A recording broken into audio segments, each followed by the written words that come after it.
So this is the enzyme. You can see this pyruvate dehydrogenase is a very big enzyme. What is the purpose of showing this picture? It's just to show that this is a very big enzyme. This is a complex enzyme, pyruvate dehydrogenase complex, and it is not complex to study, but it will give you image. It is a big enzyme. That's what you need to memorize. You need to understand. It is a big.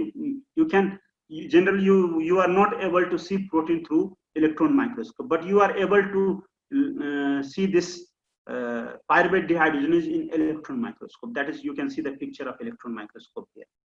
So pyruvate dehydrogenase is a very good, very complicated and a very beautiful enzyme. Pyruvate dehydrogenase is made up of three enzymes, three different type of enzymes.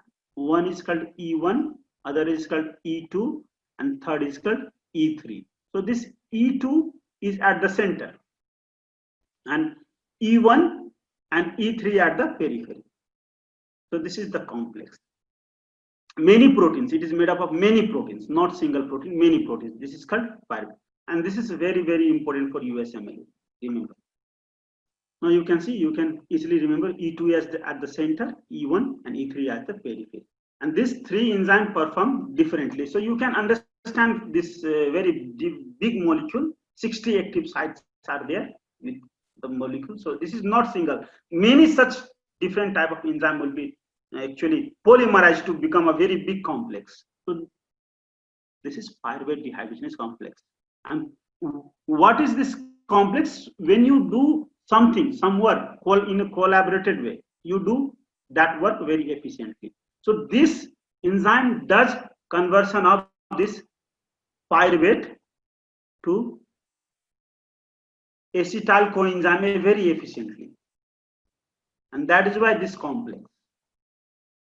This is a very complex enzyme. First step of reaction. So now this reaction is called oxidative decarboxylation. As I have already told you, pyruvate. This is pyruvate, and this is, you can say this is pyruvate. I am drawing structure of pyruvate. I want you also to draw the structure of pyruvate. This is because this is very simple structure. You need to know the structure of pyruvate. For memory, actually, pyruvate structure is not asked in your exam. For memory, you can see this is acetyl coenzyme A. So this is released as carbon dioxide. Now there is oxidation. This is decarboxylation, and there is oxidation, production of NADH. And that is why this is called pyruvate dehydrogenase complex. This is called PDH, means pyruvate dehydrogenase complex. And so this is the reaction you need to memorize. This is PDH complex. And PDH complex has 3 units. Okay. So it is an important regulatory steps that is there between glycolysis and Krebs cycle. This is a bridge reaction and very important regulatory step. I will tell you. So you can see at the center, you can see E2 enzyme, at the periphery E1 and E2. Now I will tell you from this reaction. So you can think like that. This is a big human-like molecule. It take the inspiration of pyruvate and expire what? Acetyl coenzyme A and NADH and carbon dioxide. So product is acetyl coenzyme A, NADH, and so you can see from this reaction. So this first enzyme E1 actually chop this. So E1 has what? A very important vitamins. Vitamin B1. E1 has B1. Thiamine. This is called thiamine diphosphate. Or this is also called thiamine pyrophosphate. TPP is also called TDP is also called TPP. Thiamine pyrophosphate diphosphate, both are same thing. So this what always you will see thiamine does one thing. It chops, it cuts only. So it will chop here. Because of chopping, it will release carbon dioxide. And it will carry this part. So this is the first enzyme called pyruvate dehydrogenase. And then after taking this, it will transfer this 2 carbon group to second E enzyme. And then this enzyme, what does this enzyme will actually extract hydrogen from this, and this 2 carbon group will be released as acetyl coenzyme A. It will extract hydrogen from this electron, and it will throw this compound as acetyl coenzyme A.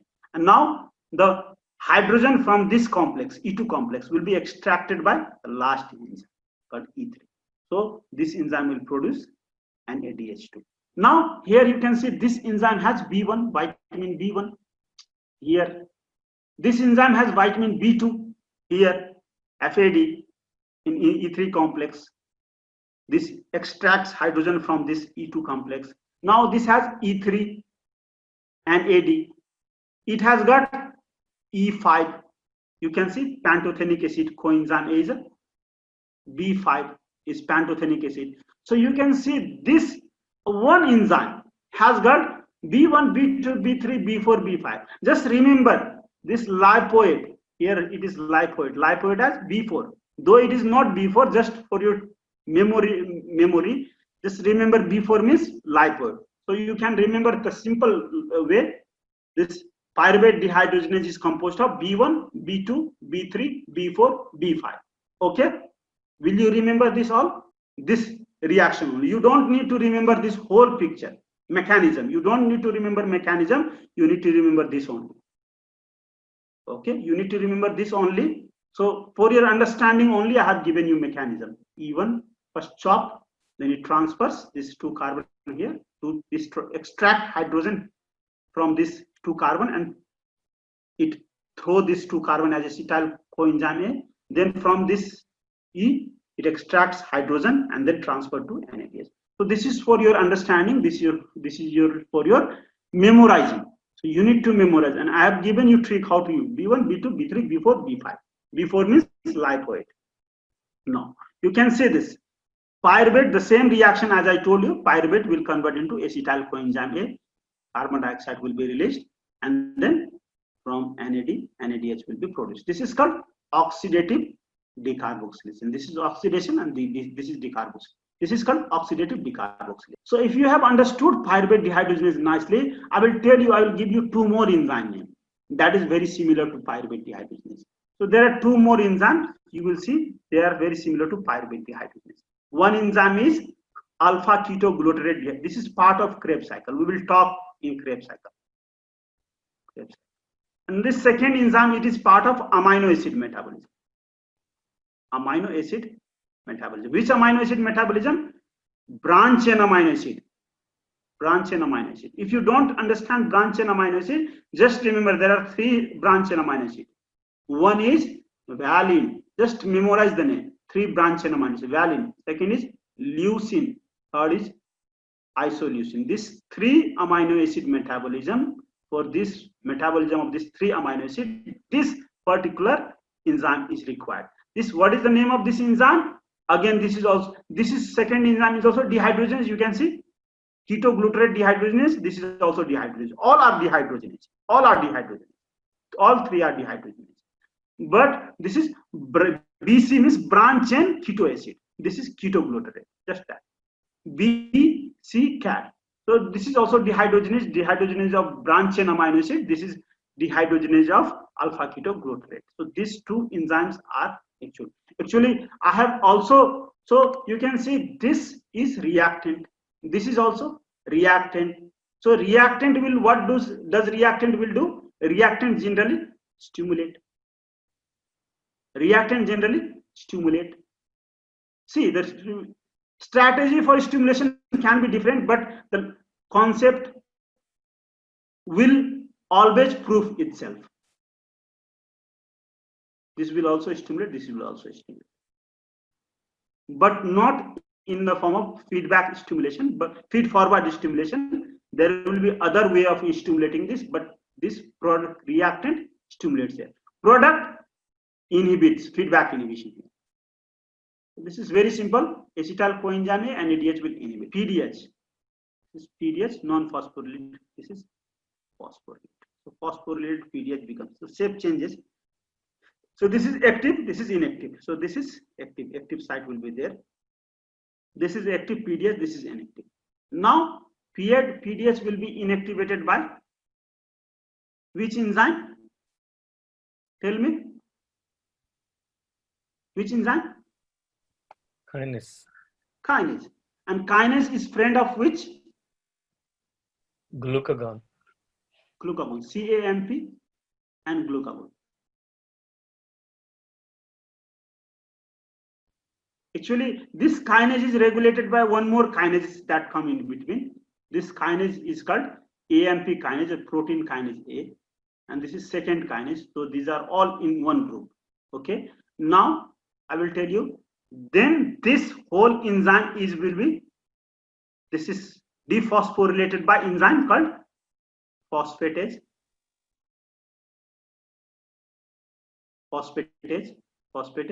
This phosphatase is called protein phosphatase, and this protein phosphatase is friend of which?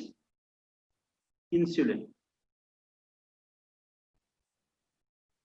This insulin will actually stimulate, reduce CAMP, and then stimulate this. So this is the friend of insulin, and this happens. This process of conversion happens in fed condition. Fed condition, it will convert into this. This form will be in fasting condition. In fasting condition, that means PDH is inactive in fasting condition. Now you can see this is converting. So anything that is friend of this kinase will be inhibiting this enzyme. What is the friend of this kinase? And ADH is friend of this kinase. What is the friend of this kinase that inhibits PDH? Acetyl coenzyme is friend of this. What is the friend of this? Yes. You can see these two are friend of this. What is the friend of this phosphatase? Friend of phosphatase, you will see pyruvate. Okay. What is the friend of this phosphatase that will stimulate, will cause this? This is the friend of this phosphatase is calcium. The friend of this phosphatase is again, in addition to pyruvate, the friend of phosphatase is one more thing, the reactant, that is NAD+. So reactant here is stimulating different way. You can see this.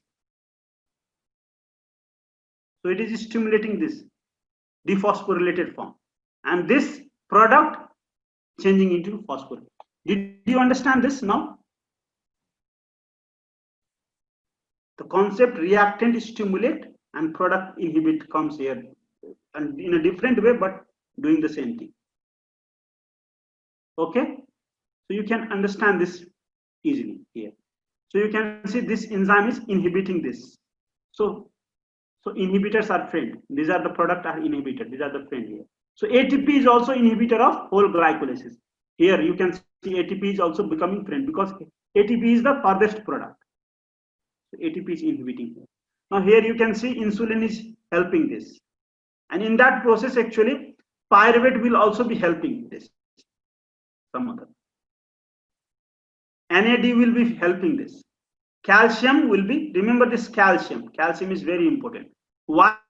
During exercise, you know, muscle, you have studied muscle. What happens? Muscle contraction. You need more energy, so calcium will be a stimulator. Yeah, calcium is released in muscle, and then it is a stimulator of glycolysis. Glycolysis and glucose burning. Glycolysis and glucose breakdown. Did you get that? So that is why calcium is stimulating this enzyme to burn pyruvate, provide more energy. Now this is pyruvate dehydrogenase. Now you can see, if you have not understood, I always have other way for those people who don't understand things that much in the beginning, but love to memorize things. So just memorize these two things.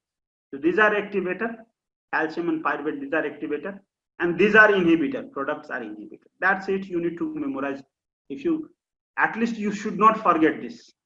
These are activator, these are inhibitor. ATP, product are inhibitor, and reactant are activator. So remember this. And this, how does it happen? By it helps dephosphorylation, it helps phosphorylation. So remember this.